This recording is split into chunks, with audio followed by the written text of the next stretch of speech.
జూబ్లీహిల్స్ ఉప ఎన్నికల్లో పోటీ చేయబోయే అభ్యర్థులు ఎవరనేది ఖరారైతున్నది. ఇప్పటికైతే ఇటు చేతి పార్టీ అటు కారు పార్టీ తరపున పోటీ చేయబోయేది ఎవరనేది తేట తెల్లమయ్యింది. కానీ టికెట్ కోసానికి గంపడాశలు పెట్టుకున్న లీడర్లు మాత్రం నారాజై జర్ర గుర్రుగుర్రులు ఆడేటాలకు ఇవాళ చేతి పార్టీ పెద్ద లీడర్లంతా మాజీ ఎంపీ అంజన్ కుమార్ యాదవ్ ఇంటి బాట పట్టిండ్రు. మరి ఆయన ఏం మాట్లాడిండు, ఏం కథ పురాగార్చుకుందాం పాండ్రి. ఎప్పుడు అంజన్ కుమార్ యాదవ్ మీరు అంటారు కదా ఓడిపోయారు. అంజన్ కుమార్ యాదవ్ ఎప్పుడు ఓడిపోలే. అంజన్ కుమార్ యాదవ్ను ఓడగొట్టిరు. ఇప్పుడు మంచి రోజులు ఉన్నాయి, మీరు అందరు కష్టకాలంలో నేను కాంటాక్ట్ చేస్తా, మంచి రోజులు వచ్చే వరకు ఇంకెవరు వస్తారు అనేది బాధనే ఉంటుంది కదా. ఇప్పుడు మా కొన్ని వర్గాలు మా ఎంబడి లేకుండే, ఇప్పుడు అన్ని వర్గాలు మా ఎంబడి వచ్చినాయి. ఇప్పుడు ఇస్తే నాకు వస్తుండే. కాంగ్రెస్ పార్టీ చిత్తశుద్ధి ఉంటే ఏదైనా అవుతుంది కదమ్మా. ఇన్నరు గదా మాజీ ఎంపీ అంజన్ కుమార్ యాదవ్ మాటలు. ఆయన ఎప్పుడు ఓడిపోలేదట, పార్టీలున్నోళ్లే ఓడగొట్టిరట. పార్టీ కష్టకాలంలో పార్టీ కోసం పనిచేసిన, అప్పుడు ఎన్నికల్లో కూడా పోటీ చేసిన. ఇప్పుడు పార్టీ మంచిగున్నది, ప్రజల సపోర్ట్ కూడా ఉన్నది. ఇసొంటి యాళ్ళ మాత్రం నాకు టికెట్ ఇత్తలేరు. కాంగ్రెస్ పార్టీకి చిత్తశుద్ధి ఉంటే నాకు టికెట్ ఇచ్చేది, లేదు కాబట్టే నాకు టికెట్ ఇయ్యలేదన్నట్టుగానే చెప్పుకొచ్చిండు. ఇక కరోనా కాలంలో ప్రజల కోసం పనిచేసిన, అప్పుడు నాకు కరోనా వచ్చింది. అయినా హైదరాబాద్ లో పార్టీ కోసం చాలా కష్టపడ్డా కూడా కాంగ్రెస్ పార్టీ మాత్రం నన్ను గుర్తించలేదని చెప్పుకుంటేనే నాకు టికెట్ ముఖ్యం కాదు, రాహుల్ గాంధీ ప్రధానమంత్రి అవుడే నా లక్ష్యం. రాబోయే బీహార్ ఎన్నికల్లో పార్టీకి నష్టం కావద్దనే సపోర్ట్ చేయకుంటున్నానని చెప్పుకొచ్చిండు. మొత్తానికైతే కొట్టేది కొట్టి మందు రాసినట్టే చేసిండు అంజన్ కుమార్ యాదవ్ సారు. మంత్రులు పొన్నం ప్రభాకర్, వివేక్, చేతి పార్టీ ఇన్ఛార్జి మీనాక్షి నటరాజన్, ఇంకొంతమంది చేతి పార్టీ పెద్ద లీడర్లు అంజన్న ఇంటికి పోయి బుద్రకిచ్చేటోళ్లకు మొత్తానికైతే సల్లబడ్డాడు. ఇగి ముచ్చట్ల మంత్రి పొన్నం ప్రభాకర్ అన్న గిట్లా అన్నాడు. హైదరాబాద్లో కాంగ్రెస్ పార్టీకి పెద్ద దిక్కుగా సరే అభ్యర్థి ఆశపడడం, తను మొన్న ముషీరాబాద్లో కూడా పోటీ చేసినాడు. ఇవన్నీ జరిగినటువంటి సందర్భంలో పార్టీ కొంత పరిస్థితులకు అనుగుణంగా నిర్ణయం తీసుకుంది. తనకు కలిగినటువంటి ఒక కొత్త ఆ ఫీలింగ్ను మేమందరం కూడా కలిసి కుటుంబంగా రేపు జూబ్లీహిల్స్ ఎన్నిక గెలవడానికి నాయకత్వం, సారథ్యం అంజన్ కుమార్ గారి నాయకత్వంలోనే జరుగుతుంది. అంజన్ కుమార్ నాయకత్వంలో పార్లమెంటు సభ్యుడిగా ఆ జూబ్లీహిల్స్ ఎన్నిక గెలిపించేటువంటి కార్యక్రమాన్ని ప్రతి కార్యకర్త తీసుకోవాలని వారు కూడా ఈ సందర్భంగా అందరినీ కోరుతా ఉన్నారు. మొత్తానికైతే జూబ్లీహిల్స్ ఉప ఎన్నికల పోటీ చేసి గెలిస్తే మంత్రి అయిదామని అనుకున్న అంజన్న ఆఖరికి ఆయన్నే దగ్గరుండి మరి వేరే అభ్యర్థిని గెలిపించి అసెంబ్లీకి పంపించే బాధ్యత తీసుకోవాల్సి వచ్చింది. రాజకీయాలంటేనే అట్లుంటాయి. ఎవ్వరికి ఎప్పుడు అవకాశం వస్తుందో, ఎవ్వరు చట్టసభలలో అడుగు పెడతారో ఏం చెప్పకుండానే ఉంటది. మరిగా ఇప్పుడైతే సల్లబడ్డాడు గాని రేపట్ల ఇంకేం పదవులు కావాలని డిమాండ్ చేస్తాడో ఏం కథనో చూడాలి మరి.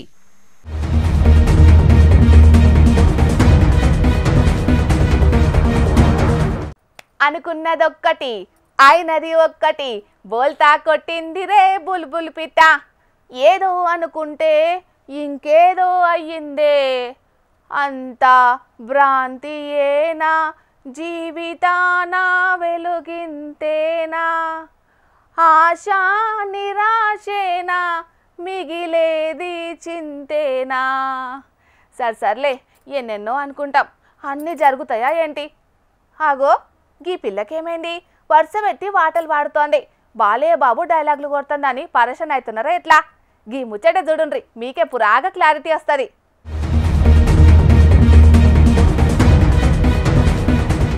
ఆశకు అద్దు లేదు, సముద్రానికి ఒడ్డు లేనట్టే తయారైందోల్లా అమెరికా పెద్దన్న ట్రంప్ అన్న కదా. దునియా శాంతి బహుమానం నాకే వస్తదని గొప్పలు కొడితే ట్రంప్ అన్న ఆశల మీద నీళ్లు జల్లిండ్రు నోబెల్ కమిటోళ్లు. భారత్ పాకిస్తాన్ నడుమ యుద్ధానికి చెయ్యడ్డం పెట్టి నేనే ఆపినా, నన్ను దునియా మెచ్చుకొని ఈ ఒక్కపారి శాంతి బహుమానానికి సిఫార్సు చేయాలి ప్లీజ్ అని మనోళ్లను అడుక్కున్నాడు. ఇక మనోళ్ళు చల్ యుద్ధం నువ్వేం తాపేది, మేమే వేసిన బాంబులకు భయపడి పాకిగాలే కాలబేరానికొచ్చిండ్రని ఎల్లగొట్టిండ్రు. అటెంక పాకిస్తాన్ వాళ్ళు తోపు తురుము ట్రంప్ కాక అని మెచ్చుకున్నారు. వాళ్ళు చెబితే కమిటోళ్లు లెక్కలకు కూడా తీసుకోలేదు. ఇక రష్యా ఉక్రెయిన్ నడుమ యుద్ధాన్ని ఆపుతున్నా అని జబ్బలు దడుచుకున్నాడు గాని వాళ్ళు ఎవరి కాలు దాగుతూనే లేరు. ఇక ఇప్పుడిప్పుడు జర్రంత సల్లబడ్డా మొన్నటిదాకా గట్టిగానే నడిచింది వాళ్ళ పంచాది. హమాస్ ఇజ్రాయెల్ నడుమ కూడా యుద్ధాన్ని ఆపుతున్నా అని మొన్నట్ల తిప్పలు పడ్డాడు. శాంతి దూత లెక్క నన్నే లెక్క చేయాలనంటే వాళ్ళు కూడా పట్టించుకోలేదు.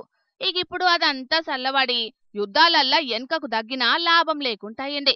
యుద్ధాలు ఆపేటందుకు ముంగట పడ్డడని ఆయనే స్వయంగా ప్రకటించుకున్న ఫలితం దక్కకుంటాయింది. ఇయాల వెనిజులా దేశపామె మరియా కొరీనా మచోడా అనేటామెకు ప్రజల హక్కుల కోసం పోరాటం చేసిందని నోబెల్ శాంతి బహుమతి ఇచ్చిండ్రు కమిటోలు. నిన్నట్లా శాంతి బహుమానం గురించి ట్రంప్ కాక మాట్లాడుకుంటా He didn't even know what he got. He got elected, and they gave it to Obama for doing absolutely nothing but destroying our country. No, he was not a good president. The worst president was Sleepy Joe Biden, but Obama was not a good president. ఓషిని పాపం పాడుగాను ఇదెక్కడి పరిశాను. Obama మంచి ప్రెసిడెంటే కాదట. ఆయన ఏం చేయకున్నా ఉత్తగానే బహుమానం ఇచ్చిండ్రని లోపటున్నదంతా కక్కిండు. వాడు నాకంటే వేస్ట్ మేడం అని బడి పోరగాడు చెప్పినట్టే చెప్తున్నాడు. ఇంకా మీదికెళ్ళి 8 యుద్ధాలను ఆపిండట. మరి ఇదంతా బహుమానం కోసమే చేస్తున్నావా అని రిపోర్టర్ అన్నలు అడిగితే ఏహే కాదు, శాంతిని దేశాలల్లా నెలకొల్పుకునేతందుకేనని మైండ్ బ్లాక్ అయ్యే ముచ్చట చెప్పిండు. ఆయన నోబెల్ కమిటోలు కండ్లు మూసుకొనున్నారని అనుకుంటున్నారో ఎట్లనో. అడ్డగోలు ట్యాక్సులు పెంచింది, అవసరాల కోసం దేశాల నడుమ చిచ్చులు పెట్టేది సూత్తలేరని అనుకుంటున్నాడు కావచ్చునో ట్రంప్ అన్న. కాకా ఇక ఐస్ పెట్టుకుని సల్లవాడు, లేకుంటే నువ్వు నిజంగా అగ్రరాజ్యానికి పెద్దన్నవన్నది కూడా దునియా మర్చిపోతదే అన్న. ఏ మాట కామాటకు గాని అన్నకు మద్దతిచ్చినోళ్ళు ఆశ నిరాశేనా జీవితాన వెలుగింతేనా అని పాటేసుకుంటున్నారు పోన్రి. మందు బాబులు, ఆహా మందు బాబులు, మందు కొడితే మీకు మీరే మహారాజులు. అరే కళ్ళు తాగి గంతేస్తారు, సారా తాగి చిందేస్తారు, మందంతా దిగేదాకా లోకాలే పాలిస్తారు. కానీ నిజమేంటిదో తెలుసానే ఓ తాగుబోతన్నలు, ఈ మందు లేని మీ బతుకులు పచ్చనా, ఈ తాగుడంటే నరకానికి నిచ్చెన. ఆయన గనొల్లా ఈ తాగుబోతులు మారరింకా సచ్చినా. ఇక వార్త చూడుండ్రి.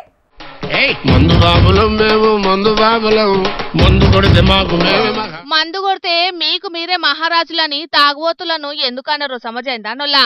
ఇగో గిందుకే తాగుబోతు లోకం అనేది ఒకటుంటే అగో ఆ లోకాన్ని మహారాజు లెక్కనే కాలు మీద కాలేసుకొని వాలిస్తున్నాడు ఈ మూతబారు ఎవలో గాని. మళ్ళా రోడ్డు మీద పోయేటి బస్సులు కార్లు ఎంత హారన్ కొడుతున్నా గింత కూడా షిర్రుమంటలేదు మనిషికి. నడి రోడ్డు మీద నాగిని డాన్స్ ఒక్కటే తక్కువ. గదేదో సినిమాలా హీరో కాలు మీద కాలేసుకొని ఆ కాలు మీదికి ఈ కాలు మీదికి ఆ కాలు మార్చినట్టే ఒక మార్చుడు కాదు పోన్రి. కరీంనగర్ పట్నం నడిమిట్లా ఓ తాగుబోతు చేసిన విన్యాసాలకివి. ఇట్లా ఒక సైడ్కే కాదు, రోడ్డుకు నిలువుగా వండుకొని కూడా కథలు పడ్డాడు కాసేపు.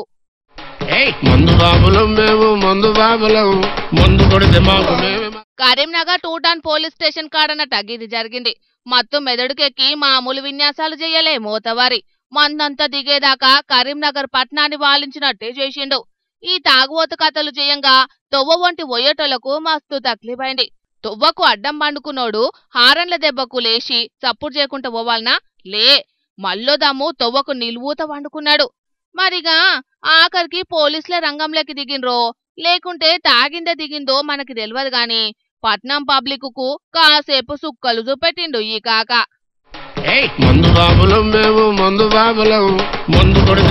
ఉపకారికి నుపకారము విపరీతముగాదు సేయ వివరింపంగా, నపకారికి నుపకారము నెపమెన్నగా చేయువాడు నేర్పరి సుమతి.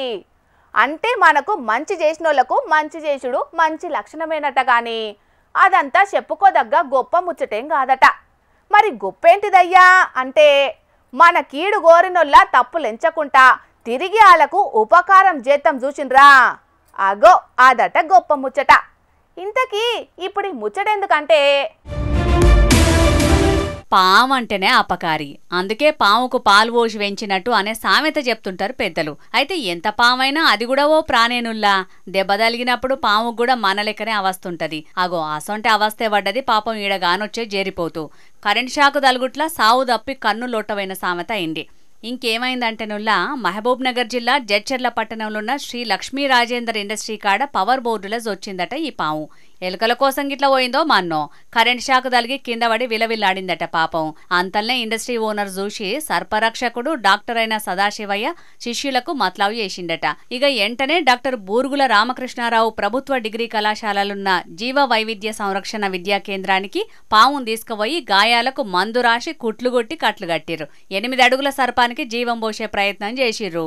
ఇటీవల ఒక 2 days బ్యాక్ ఒక రైస్ మిల్లులో ఒక 8 అడుగులున్న జరిపోతూ పవర్ బోర్డులోకి పోవడం జరిగి షాక్ తగిలింది. షాక్ తగిలి బాగా గాయాలయ్యాయి వాటిని మా శిష్యులు వెళ్ళి వాటిని సురక్షితంగా రక్షించి ఇక్కడ ఈ కాలేజీలో ఉన్న జీవ వైవిధ్య సంరక్షణ మరియు విద్యా కేంద్రం అని ఒక సెంటర్ ఉంది. ఈ సెంటర్కి తీసుకొచ్చి ఇక్కడ చికిత్స చేశాము. అది కోలుకోవడానికి ఇంకా 2-3 డేస్ పట్టే అవకాశాలు ఉన్నాయి. అలాగ అంతా పూర్తిగా కోలుకున్న తర్వాత దాన్ని మళ్ళీ మేము ఫారెస్ట్లో రిలీజ్ చేయడం అవుతుంది. అదన్నట్టు గిదే కాలేజీలో అసోసియేట్ ప్రొఫెసర్ అట గీ సారు జడ్చర్లపట్నంలో గత 10 ఏళ్ల సంది పాములు పట్టుడు కార్యం కూడా చేస్తున్నాడట. ఎక్కడ పాములు కనబడ్డా చెప్పుర్రు అంటున్నాడు. ఇక ఈ జరిపోతు పాము కోలుకునేటందుకు తక్కువలో తక్కువ 4 రోజులు పడుతుందట. పామును బతికిచ్చే ప్రయత్నం చేస్తున్నామని చెప్పుకొచ్చిండు సారు. మరి ఇక భగవంతుడు చల్లగా చూసి పాముకు అంత మంచిగా జరగాలని మా జోర్దార్ వార్తల తరపున కూడా కోరుకుంటున్నాం. అయితే ఒక ముచ్చటుల్లా ఇదే పాము మామూలు జనాలకు ఇట్లా కనబడితే ఇంకో దెబ్బ కొట్టి జీవిదిద్దురు. కానీ జరిపోతు పాములకు విషం ఉండదుల్లా. అట్టిగా వాటి జీవి తీయకుర్రి, మీకు పుణ్యం ఉంటది. ఒకవేళ విషం ఉన్న పామైనా సరే పాములు పట్టేటోళ్ళకు చెప్పి అడవిలో ఇడిచిపెట్టే ప్రయత్నం చెయ్యాలి. గాని ఉత్త పుణ్యానికి పానం తీసుడు మహాపాపం. వింటున్నారా?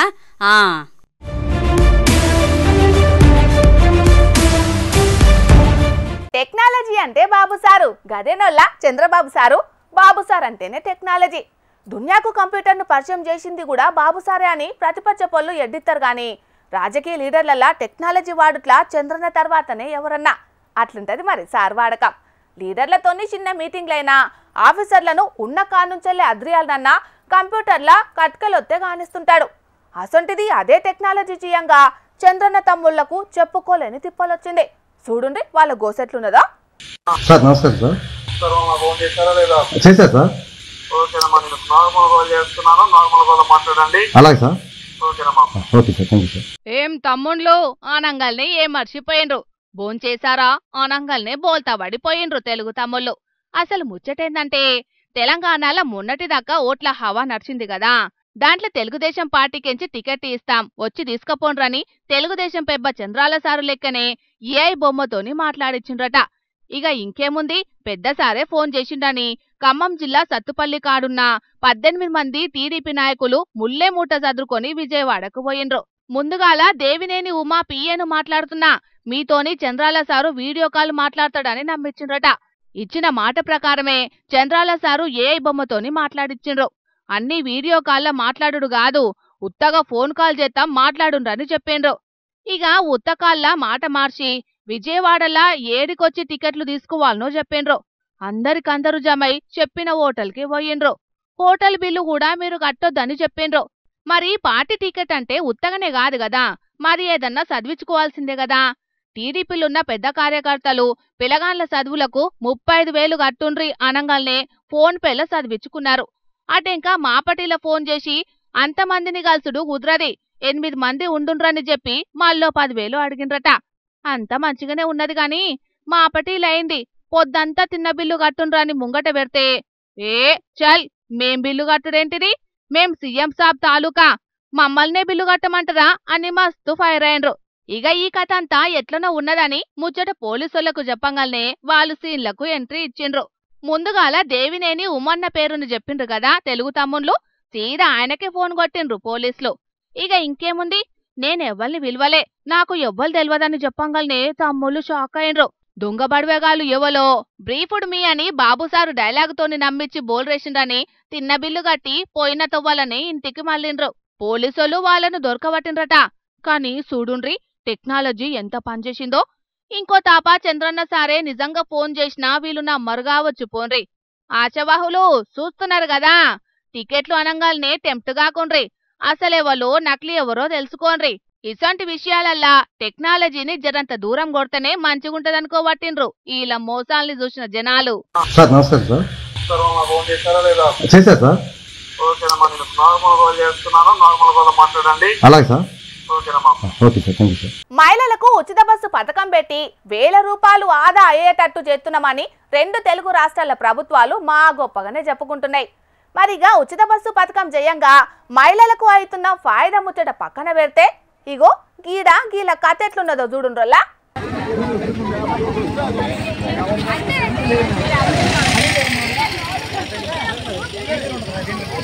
చదువుకొని గొప్పోళ్ళు అయిదామని అనుకుంటే కాలేజీకి పోయేందుకు బస్సులే ఉంటలేవాట. గందుకే ఇట్లా ధర్నాకు దిగిరు విద్యార్థులంతా. విజయనగరం జిల్లా వంగర మండలం అరసాడ ఊరికేంచి బస్సులు చక్కగా నడపాలని లొల్లికి దిగేటాలకు ట్రాఫిక్ బగ్గనే జామ్ అయింది. ఇంటర్ డిగ్రీ కాలేజీలకు పోవాలంటే యాళ్లకు బస్సులు రాకపోవట్లే చాలా ఇబ్బంది పడుతున్నారట పిల్లలు. ఒక్కనాడు కాదు 2 రోజులు కాదు దినం ఇట్లనే అయ్యేటాళ్లకు కాలేజీలకు ఆలస్యంగా పోతున్నారట అటు దిక్కున్న విద్యార్థులంతా. అట్లా ఆలస్యంగా పోయేటాళ్లకు కాలేజీ సార్లు ఇట్లయితే మీరు కాలేజీకి రాకుర్రి, మీరు దినం ఇట్లనే టీసీలు ఇచ్చి పంపిస్తామని బెదిరిస్తున్నారట. ఇట్లయితే మా చదువులు ఏం కావాలని ప్రశ్నించిర్రు విద్యార్థులు. ఇప్పటికైనా ఆర్టీసీ అధికారులు స్పందించి మేము కాలేజీలకు పోయేటాళ్లకు నడిపే బస్సుల సంఖ్య పెంచాలని డిమాండ్ చేసిర్రు. మరిగా సర్కారు పెద్దలు ఆర్టీసీ అధికారులు మహిళలకు ఉచిత బస్సు పథకం తీసుకొచ్చి మహిళలనేదో ఉద్ధరిస్తున్నామని గొప్పలు చెప్పుకునుడు కాదు. జర్ర ఇప్పటికైనా విద్యార్థులకు తిప్పలు లేకుండా చూడుర్రి. వాళ్ళు యాళ్లకు బల్లెకు కాలేజీలకు పోయి మంచిగా చదువుకుంటేనే కదా మంచి మార్కులు వచ్చేది, మంచి ఉద్యోగాలు సంపాదించుకునేది. కాబట్టి ఇప్పటికైనా గొప్పలు చెప్పుకునుడు బంద్ పెట్టి రాష్ట్రంలో విద్యార్థులు ఎవ్వరికి తక్లీఫులు లేకుండా రవాణా సౌలతి చేయుర్రి అంటున్నారు విద్యార్థి సంఘాల నాయకులు. చూడాలి మరి సర్కారు పెద్దలు ఏం నిర్ణయం చేస్తారో దీని మీద. వానలు వాపస్ వచ్చినాయి గాని మూగ జీవాలే అడవులకు వాపస్ పోతలేవోలా. లోకల్ తిండికి అలవాటు పడ్డ కోతులు కాంక్రీట్ జంగళ్లను అసలుకే ఇచ్చిపెడతలేవని మస్తు మంది సర్వేలు చేసేటోళ్ళు చెప్తూనే ఉన్నారు. ఇగో ఇప్పుడు గీ జీవాలు కూడా పట్నాలకెళ్ళి ఓమంటే అసలుకే పోతలేవు. పట్నాలను పుట్టినిల్లు లెక్క ఫీల్ అవుతున్నాయి. వామ్మో, చిన్నగా లేదు కదా కొండశిల్వ. ఇంటికొచ్చిన సుట్టమంటే ఈ ఇంటోళ్లకు అసలుకే ప్రేమ లేదు కదా. ఎవ్వరికి కనబడకుండా హాయిగా అపార్ట్మెంట్ గోడ మీద రిలాక్స్ అవుతుంటే మస్తు డిస్టర్బ్ చేస్తున్నారు. చీచీ, ఏ మనుషులో ఏమో ఇంతనన్నా రెస్పెక్ట్ ఇస్తలేరు. ఈ అన్న అయితే మరీ అధ్వానమున్నాడు. కట్టెపుల్లతోని దొరకబట్టి మరీ అవతలకి వెళ్ళగొడుతున్నాడు.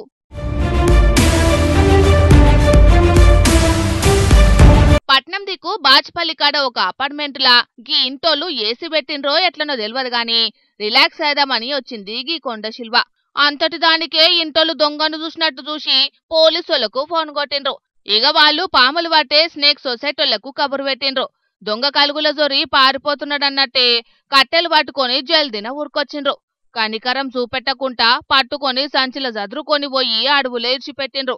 కానీ అడవులు నాశనం చేసి కాంక్రీట్ జంగళ్లు కడుతుండేటాళ్లకు ఉన్న కొద్దిపాటి అడవులా వాటికి ఉండబుద్ధి అయితలేదు. మనుషులతోనే ఉంటామనుకుంటా కాంక్రీట్ జంగళ్ళ బాట పడుతున్నాయి. మరి షీముగూడ జొర్రని అపార్ట్మెంట్లా ఇదెట్లొచ్చిందని మస్తు పరేషాన్ అవుతున్నారట ఆ అపార్ట్మెంట్ వాళ్ళు. ఇదిట్లుంటే ఇది చూడుండ్రి. మొన్నట్లొచ్చిన మూసీ వరదలు జయంగా అబ్దుల్లాపూర్మేట్ మండలం తారమతిపేట నుంచి మూసిలకు పోయే కాల్వల వాడి ఊళ్ళకొచ్చిందట ఈ ముసలి. ఇక దాన్ని చూసిన ఊరోళ్ళు మస్తు బొగులు పడి పోలీసులకు ఫిర్యాదు చేస్తే అటవీశాఖ అధికారులు పోలీసులు కలిసి దాన్ని బంధించిండ్రు. కానీ అడవి జీవులు మాత్రం ఏం గింత భయం లేకుండా మనుషుల నడుమిట్లకొత్తుంటే మీరు మా ఇలాకాలకు రావద్దన్నట్టే అవిటిని వచ్చిన దారిలే పంపిస్తున్నారు జనాలు. సరే గాని పబ్లికు మీరైతే జర బాయిలంగుండుండ్రి, సరేనా?